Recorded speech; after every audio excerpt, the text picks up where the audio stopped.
pasado miércoles lamentablemente se cumplió un pronóstico acerca de la violencia. Resulta que la política de calle invocada por un sector de la oposición se tradujo precisamente en violencia. ¿Cuál es el juicio tuyo acerca de eso que ocurrió? ¿Es simplemente un episodio en el cual, por ejemplo, el control de los manifestantes se le fue de la mano a los convocantes, o obedece a una estrategia de crear situaciones de violencia para desestabilizar? Yo creo que hay dos situaciones allí, o tres. La primera de ellas se está provocando una implosión o división interna dentro de la oposición. Hay unos sectores de vanguardia, de avanzada en la violencia. Es muy importante porque he encontrado que muchos le atribuyen lo ocurrido precisamente a esa pugna que hay en la oposición. A una pugna interna, y por supuesto hay quien piensa que por ser más violento tendrá más adhesiones. Y eso... Sobre todo un sector social y del este de la capital, etcétera, ¿no? Y eso alimenta a estos sectores, ¿no? Que sigo insistiendo, son pequeños dentro de lo que es la oposición. Pero en segundo lugar, aquí hay que tener cierto cuidado también. Había algunos signos que nos permitían deducir que se estaba estructurando, se estaba manifestando, se estaba movilizando la idea de crear una especie de incendio nacional que desestabilizara al país. Muy en la fórmula de Ucrania, sin entender con claridad qué es lo que ha pasado en Ucrania y por qué se producen los hechos que se produjeron allá. También Brasil. Resulta que son realidades distintas a las nuestras. Aquí se produjo, bueno, lamentablemente la muerte de algunos ciudadanos. Nuestro respeto a sus familias, nuestro dolor también. Pero además de eso, un maltrato a toda la estructura física del país, incluyendo edificios públicos. Todo eso está previsto penalmente, pero más allá de la norma. Me parece algo insólito el ataque, por ejemplo, a la sede del Ministerio Público, ¿no? Eso no tiene sentido. Que es una institución fundamental de una institución de los derechos humanos, de las libertades fundamentales, no es solo una institución penal, es un garante, forma parte del poder ciudadano. Exacto.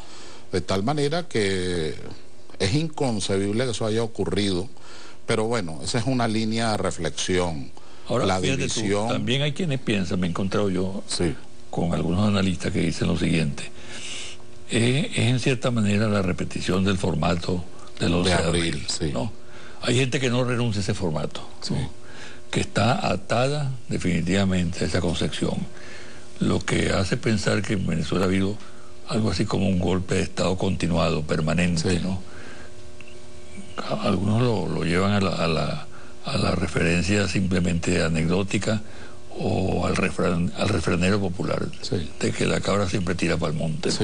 Y que hay gente que está ganada para la violencia y que busca la oportunidad de ejercer esa actividad en el momento menos pensado, ¿no? Ciertamente, yo comparto esa segunda línea de reflexión, que hay quien está amarrado a la idea de un golpe de Estado como única salida en Venezuela, ¿no? Y no la salida del diálogo, del respeto, de la coincidencia en programas de acción para el beneficio colectivo, para el beneficio de Venezuela, para el progreso social, para el progreso político. Pero además... Y le da más importancia a una derrota electoral que al crecimiento que ha tenido la propia oposición en el marco electoral. Un importante crecimiento significativo, o sea, de verdad a veces resulta incomprensible esos comportamientos, pero quería anotar un elemento, además de esas dos líneas de reflexión.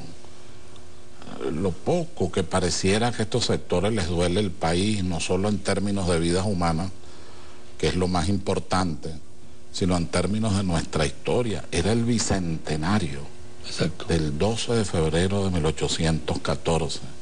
Casualmente, cuando los jóvenes salieron del seminario de Santa Rosa y de la Universidad hoy Central de Venezuela, muchachos de 12, 13, 14 años, ahí hay anécdotas históricas, me refiero, situaciones históricas, algunas de ellas escritas por el Libertador, sobre la heroicidad de muchachos jovencitos en realidad, que derramaron su sangre frente a un ejército temible, como el ejército de Boves, sangriento, sanguinario. Basta ver lo que hicieron... La cólera del cielo. Sí, exacto, basta ver lo que hicieron con José Félix Rivas. Entonces, un hecho de tanta significación para nosotros los venezolanos, bueno, buscaron distorsionarlo y mancharlo de estas máculas bochornosas, ¿no? Fíjate, ellos invocan el derecho a manifestar, ¿no? Y dicen que ese derecho prácticamente no tiene límite, ¿no? Y que el gobierno pretende criminalizar la protesta, ¿no? Tú eres un experto en derecho constitucional y manejas maravillosamente bien el texto vigente.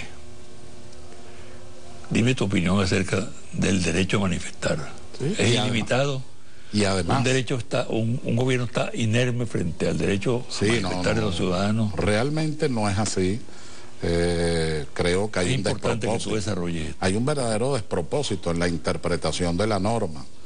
Comencemos por el Pacto de Derechos Civiles y Políticos antes de la Constitución. Es un tratado internacional considerado de los de mayor avance de las Naciones Unidas, aprobado por unanimidad en la Asamblea de las Naciones Unidas, abierto a la firma en 1966, tiene 2 o 3 protocolos, pero en realidad su estructura es la de un plexo importante de normas de derechos humanos. Pacto Internacional de Derechos Civiles y Políticos. ¿Qué dice en relación al derecho de manifestación? Que tiene su límite en la seguridad del Estado. De la misma forma lo dice el Pacto de San José o Carta Interamericana de Derechos Humanos. Lo dice la Declaración de la Organización de Estados Americanos, casualmente constitutiva de la OEA, el llamado Pacto de Bogotá. De tal manera que en el marco internacional, que fue lo que recogió el constituyente y luego desarrolla en las normas correspondientes, no es otro que el de la libertad de manifestación pacífica, sin armas y con los límites propios de la seguridad del Estado. ¿Por qué? Porque la seguridad del Estado no es la seguridad de un funcionario, es la seguridad de la nación, es la seguridad del pueblo de Venezuela. Nadie me da derecho a mí, porque yo quiera manifestar, a vulnerar esa seguridad, de tal manera que son 2 derechos, una ecuación que prevé la Constitución y el derecho internacional de los derechos humanos. Claro. Se protege, se garantiza la libertad de movilización, la libertad de expresión, la libertad de manifestación, pero de manera pacífica, siempre que no incurra en hechos delictuales y en el marco de la seguridad democrática. Yo diría que hay un doble límite, ¿no? Límite para el Estado y para el gobierno, de que no puede atropellar no los puede hacerlo, ni debe hacerlo. Y límite para la oposición, de que no puede abusar de ese derecho. Exactamente.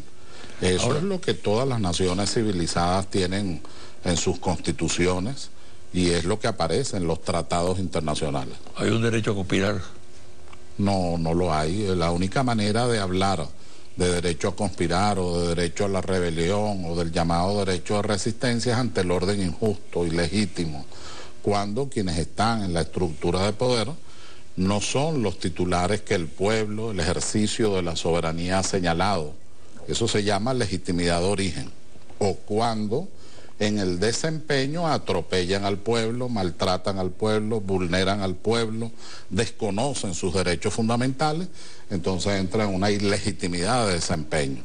Tendrían que concurrir esos hechos para poder hablar de derecho de resistencia o del llamado la legítima defensa colectiva. Eso no está ocurriendo en Venezuela. El presidente Maduro, desde que asumió el poder, está dedicado al desarrollo de reivindicaciones sociales, a la búsqueda de la paz, al derecho a la vida, a la idea de buscar la concertación, el diálogo, puntos de encuentro para que la gobernabilidad sea verdaderamente plural y sea una gobernabilidad democrática con la participación de todos. Convocó a Miraflores, a todos los alcaldes de la oposición, a Miraflores, solo que estos hechos llaman la atención, como en un momento en que se está avanzando en la pacificación, en la idea del diálogo, cómo ocurren situaciones tan violentas. Un hecho muy delicado, los franceses utilizan una palabra cuya traducción es polemología. y son estudiosos del tema de la violencia social y política. Y la polemología, una de las cosas que enseña es que se puede saber cuándo empieza el desarrollo de la violencia, pero no cuándo ni cómo termina. Entonces en eso hay que tener especial cuidado. Por eso a mí me ha parecido muy bien que el Ministerio Público, la Fiscal General de la República, que es quien controla la acción penal, tome las decisiones que en el marco de la Constitución y la ley debe tomar. Y todos los venezolanos debemos respaldarlo por la paz, por el bien común y por el propio desarrollo de la gobernabilidad democrática. Ahora fíjate, un componente fundamental de la democracia es la oposición. Así es. ¿No? Nosotros tenemos un déficit de oposición, ¿no? En estos 15 años es evidente que la oposición se ha salido en muchas oportunidades del marco del Estado de Derecho, llegando al extremo de violar la Constitución y arremeter contra todos los poderes públicos en el año 2002, en abril de 2002. Bueno, tú que eres un estudioso de estos temas, ¿qué sugieres tú para tener una oposición que se coloque definitivamente a derecho? Que no constituya una amenaza, ¿no? Es que tenemos, José Vicente, ahí hay interlocutores válidos. Yo creo que es fundamental para el funcionamiento de la democracia la existencia de una oposición. Claro, para la democracia es necesario el balance del poder, y eso depende de una oposición que además ofrezca alternativas. El principio de alternabilidad es inherente a la idea democrática y a la idea republicana. Ahora, si sabemos que hay sectores democráticos en la oposición, ¿los conocemos? Yo estoy convencido de eso, los conozco incluso. ¿Por qué no se produce un deslinde? ¿Acaso el mito unitario es suficiente para impedir que se produzca ese deslinde? Yo creo que va a ocurrir. Yo creo que estos últimos hechos van a forzar a esa situación. Ahí hay gente muy seria, muy responsable, estudiosa de los problemas, que de verdad está allí con ánimo de perfeccionar, profundizar la democracia, de presentar alternativas adecuadas, lo que debe ser una oposición civilizada y democrática. ¿Qué consejo darías tú? Bueno, que las personas, que yo las conozco, por cierto, a una mayoría de ellos, den el paso que tienen que dar para el diálogo, para deslindarse de esa violencia que no lleva en definitiva a ninguna parte. Eso no es lo que quiere el pueblo de Venezuela, está demostrado una y otra vez, de manera reiterada. El pueblo de Venezuela no quiere violencia, no quiere costo de vida, no quiere costo en sangre, no quiere que se le utilice de la manera como muchas veces se le ha utilizado. Dicen carne de cañón.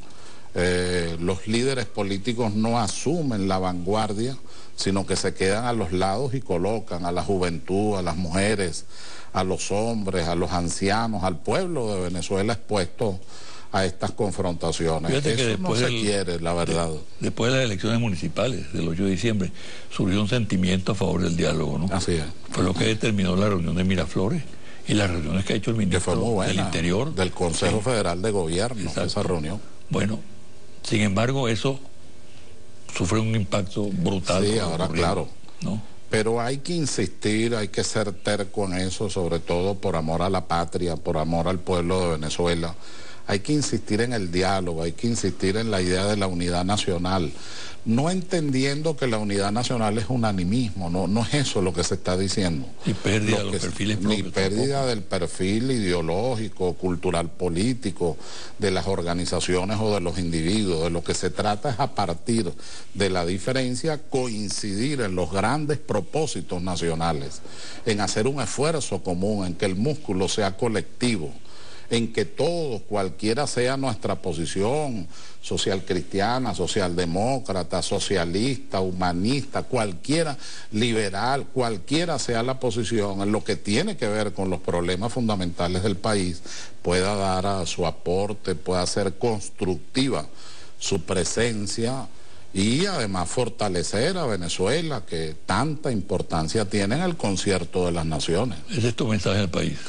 La audiencia del programa. Mi mensaje es ese, es insistir en el diálogo, es insistir en la unidad nacional, es comprender que hay una democracia en Venezuela, que esa democracia tiene estabilidad, pero que no podemos tampoco jugar a vulnerarla, lesionarla y muchísimo menos a exponer la vida de los venezolanos, de la familia venezolana. La familia venezolana quiere trabajo, la familia venezolana quiere cultura, quiere educación, mejores servicios públicos, mejor convivencia ciudadana, superar el gravísimo tema de la inseguridad y avanzar todos en una patria libre y justa como la queremos.